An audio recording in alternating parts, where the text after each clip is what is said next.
Welcome to JasonWhiskyWise. My name is Jason. Welcome to this whiskey review where today I'm be covering the Chivas Regal Brothers Blend. So this is one that was created for travel retail and it's part of my mini Chivas series. So if you actually like Chivas Regal's products, be sure to actually hit the playlist over here as I'll have a lot more Chivas Regal reviews in the upcoming week. And I've just reviewed the 12 and the Mizunara cask, which is actually a new exclusive. So if you're into that, go and check that out. So I'm going to review this one. It's a travel retail exclusive, and it was actually designed to pay a tribute to the two Chivas brothers, as when they originally set out, they were there to create this extra smooth, as they say, and very well balanced and rounded whiskey. And that's where they use a lot more Strathyla and Longmorn in their blends, two distilleries from the Chivas Regal portfolio.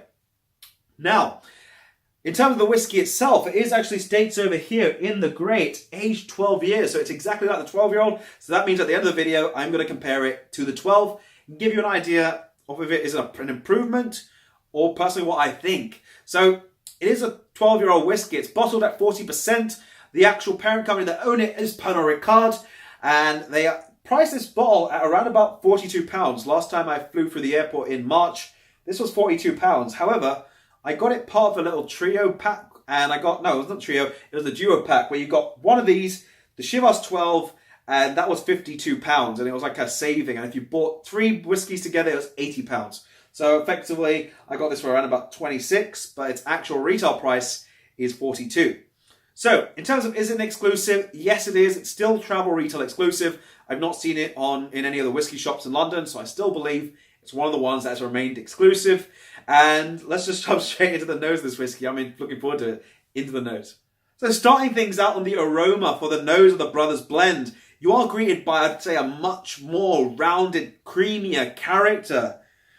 There is a mild sweetness, and it's not too powerful, but it is quite notable. It's almost like icing sugar dusted over a little bit of a vanilla cheesecake and a New York style cheesecake. Quite creamy, and that vanilla character really coming off it very well. You are getting a malty character, a biscuity character, and there is a little bit of these fruity characters coming off the end as well. A little bit of peaches, apples.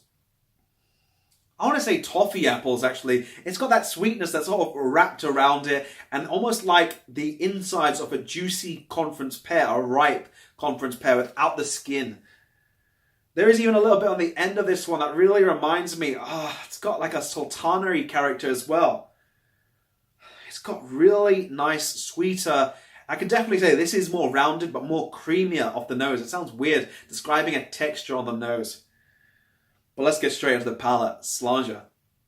So arrival onto the palate, it's fairly similar to the 12-year-old. It's really very interesting in that sense. You do get this almost like a custard apple creamy texture straight off the back. You're greeted by a little bit of candied ginger that warms the palate, introduces you to these spices, a little bit of white pepper, a little bit of even cinnamon sticks, a sweeter spice is now introduced to the mix. Then you get onto these salted characters, salted almonds, which I found, I believe, on the 12-year-old, and I'm definitely getting it here. A lot of vanilla fudge as you aerate it and let it sort of take some time to let it breathe a little bit.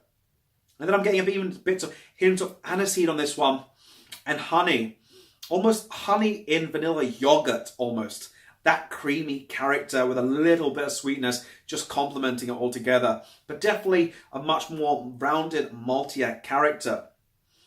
Let's get into the finish next. I'm looking forward to this one and give you guys my conclusion. So in terms of my opinion on the actual finish for this whiskey, the finish for this one is kind of like, I say, a short medium. You definitely get that sort of vanilla-y character, a little bit of dried oaky character, which seems to dry the palate, and a residual little character of apple on this one. It's not custard apple this time. It's gone back to being a normal apple.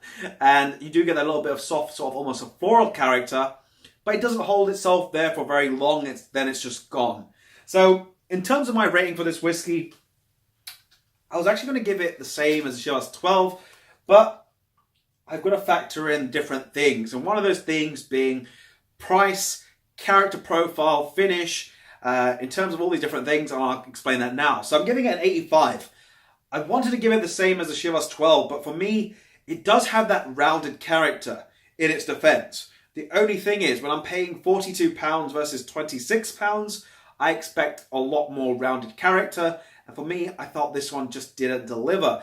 At the same time, I'm looking into the finish of this whiskey and I'm expecting medium length at least, as it's meant to be more rounded or a bit longer, and it just falls a little bit short. It feels like it's collapsing. It's like you're almost there and then it just suddenly stops before you want it to continue on. So does it meet the value for money criteria? Personally, I think it's over budget. I would like it if it just sort of had a little bit more oomph to it. Maybe a slightly higher ABV at 43 would have done it some good to let out some more of these Longmorn and Strathyla characters. But in terms of the actual complexity of this whiskey, doesn't need water, doesn't need time. A few drops of water doesn't hurt this one in developing its character a little further, and doesn't need time. Personally, I think time is not a great benefit to this whiskey. However, experiment as you wish. So 85 out of 100 is going to be my rating. Let me know if you guys have tried this down below in the comment section, and let me know your opinions. But on that note, I'm going to wrap the video at that. If you have enjoyed, drop it a thumbs up. Be sure to hit the subscribe button. I'll leave some other videos on screen. If you're new to my channel, check them out. It's been me, JasonWhiskyWise, Mr. Bananas. We'll catch you for the next video. Sláinte.